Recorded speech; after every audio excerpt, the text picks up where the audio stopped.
দাজ্জালের ফিতনা কতদিন থাকবে? পবিত্র কুরআনে কতজন নবীর কথা উল্লেখ করা হয়েছে? আসসালামু আলাইকুম ওয়া রাহমাতুল্লাহ। ওয়ালাইকুম আসসালাম। আপনারা সবাই ভালো আছেন? আলহামদুলিল্লাহ।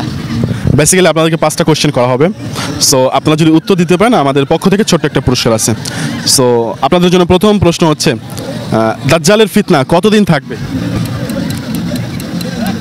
দাজ্জাল যে পৃথিবীতে আসবে কতদিন এই নোংরামি চালাবে বা তার চলে আপনি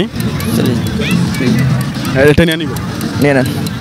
প্রিয় দর্শক, আমরা দেখতে পারতেছি বড় ভাই যে উত্তরটি দিয়েছে উত্তরটি সঠিক উত্তর। আপনার জন্য পরবর্তী প্রশ্ন হচ্ছে দাজ্জালকে হত্যা করবেন কে? জাস্ট মনে আসতেছে, আবার আসতেছে না।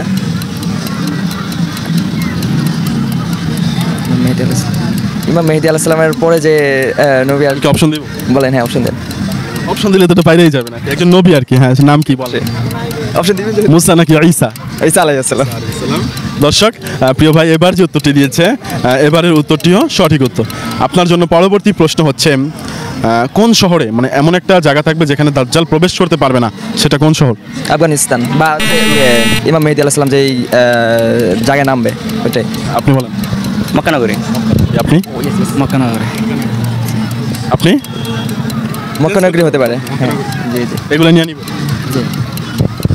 প্রিয় দর্শক, আমরা দেখতে পারতেছি বেসিক্যালি আপনারা যে উত্তরটি দিয়েছেন উত্তরটি হবে মদিনা।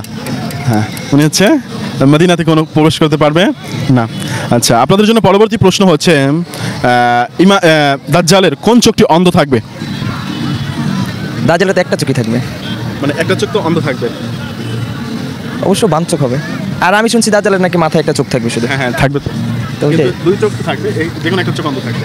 কানা দাজ্জাল বলি না আমরা, কানা থাকবে। না, দাজ্জাল কোন চোখটি? কান বাবা একটা বলে দেন। বাম হবে। বাম হবে। আপনি? ডান চোখ। আপনি? ডান চোখ। আপনি? দুজন যেহেতু একটা বলছে ওইটাই মানে। আচ্ছা দর্শক, ওনারা যে উত্তরটি দিয়েছে যে দাজ্জালের ডান চোখ অন্ধ থাকবে, উত্তরটি সঠিক উত্তর। আচ্ছা, আপনাদের জন্য পরবর্তী প্রশ্ন হচ্ছে যে আমাদের জাতির পিতা কে? ইব্রাহিম আলাইহিস সালাম। আমাদের আদি পিতা আদম আলাইহিস সালাম। আমাদের আমরা যে মনে করেন প্রস্রাব করি, প্রস্রাবের অনেক সময় ছিটা, শুয়ের পরিমাণে যে একটা ছিটা, এই ছিটা আমাদের গায়ে লাগে। যদি চার পাঁচটা ছিটা গায়ে লাগে তাহলে কি হবে? ওই কাপড় পরে কি আমরা নামাজ পড়তে পারবো? এক্ষেত্রে এটা নিয়ে আপনার যদি আমি একটা অ্যান্সার দিই তাহলে এটা যথেষ্ট হবে না। এটা সম্পর্কে অনেকগুলা কথা আছে। Yes or no? চার পাঁচটা ফোঁটা বলতে এদিকে কিছু দিরহাম আছে, বলা আছে যে এতটুকু লাগলে অতটুকু নিয়ে, হ্যাঁ অতটুকু লাগলে নামাজ পড়া যাবে। এখন যদি চার পাঁচটা ছিটার পরিমাণ যদি বেশি হয় তাহলে নামাজ অবশ্যই কাপড় চেঞ্জ করতে হবে। আর যদি হালকা হয় তাহলে সেক্ষেত্রে এটা হবে কিনা আমি ততটা শিওর না, কিন্তু আমার জানা মতে যে হালকা বা অল্প ছিটা আসলে ওটা নিয়ে নামাজ পড়া যাবে। দর্শক প্রিয় ভাই অনেক সুন্দর করে বুঝাইছে যে আসলে কিভাবে কি সৌতরটা দিয়ে দিয়েছে। আপনাদের অসংখ্য আসসালামু আলাইকুম ওয়া রাহমাতুল্লাহ। আপনাদেরকে বেসিক্যালি আমরা 5টা কোশ্চেন করব। আপনারা অপশন পাবেন। আপনারা কি ইচ্ছুক প্রশ্নগুলোর উত্তর দিতে? জি। আপনাদের জন্য প্রথম প্রশ্ন হচ্ছে যে মুসলমানদের জন্য সবচাইতে প্রিয় জিনিস বা প্রিয় ব্যক্তি কে পৃথিবীতে? আদম থেকে নিয়ে একেবারে শেষ পর্যন্ত কিয়ামত পর্যন্ত যত মানুষ আসবে তার মধ্যে সবচেয়ে প্রিয় ব্যক্তি কে?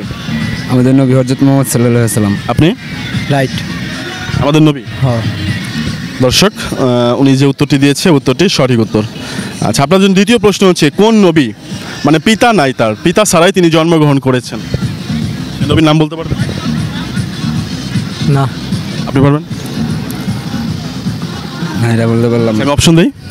হযরত মুসা আলাইহিস সালাম, হযরত ঈসা আলাইহিস সালাম, এই দুইজনের একজন।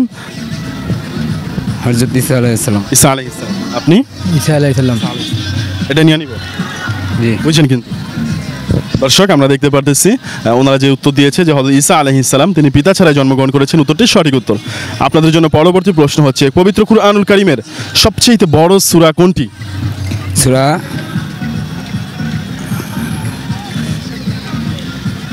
মুলক। সূরা মুলক। আপনি? বলতে পারি না। আমি অপশন দিব। জি। অপশন হচ্ছে সূরা বাকারা, সূরা ইয়াসিন, সূরা কাউসার। ইয়াসিন। ইয়াসিন। ইয়াসিন। আপনি? ইয়াসিন। এটা নিয়ে নিব। জি। দর্শক ভাইরা যে উত্তরটি দিয়েছে বেসিক্যালি উত্তরটি হবে হচ্ছে সূরা বাকারা। আপনাদের জন্য পরবর্তী প্রশ্ন হচ্ছে নবীজি সাল্লাল্লাহু আলাইহি ওয়াসাল্লামের প্রিয় রং কি ছিল? আপনি কালো কালো। আপনি বিপরীত চলে যান, দেখেন ভাই কালোর বিপরীত কি? সাদা সাদা। সাদাই নিয়ে নিব। নেন আপনি চেঞ্জ করবেন? না এটাই কালো। সেটাই দর্শক আমরা দেখতে পারতেছি বড় ভাই যে উত্তরটি দিয়েছে যে সাদা, নবীজির প্রিয় রং ছিল সাদা। আচ্ছা, আপনাদের জন্য পরবর্তী প্রশ্ন হচ্ছে নবীজির বাবা যখন ইন্তেকাল করেন তখন নবীজি কোথায় ছিলেন? সেটা বলতে পারি না। অপশন হচ্ছে নবীজি তখন সিরিয়ায় ছিলেন, অপশন হচ্ছে নবীজি মদিনায় ছিলেন, অপশন হচ্ছে নবীজি তার মায়ের পেটে ছিলেন, মানে গর্ভে ছিলেন। মায়ের গর্ভে ছিলেন। মায়ের গর্ভে নিয়ে নিবে এটাই। দর্শক আমরা দেখতে পারতেছি বড় ভাই এবার যে উত্তরটি দিয়েছে এবার উত্তরটিও সঠিক উত্তর। আপনাদের জন্য পরবর্তী প্রশ্ন হচ্ছে পবিত্র কুরআনে কতজন নবীর কথা মানে উল্লেখ করা হয়েছে? নবী তো অনেক আছে, 1 লক্ষ বা 2 লক্ষ, তো পবিত্র কুরআনে কতজন নবীর কথা উল্লেখ আছে? অপশন দিব? অপশন হচ্ছে 20 জন, 25 জন, 30 জন।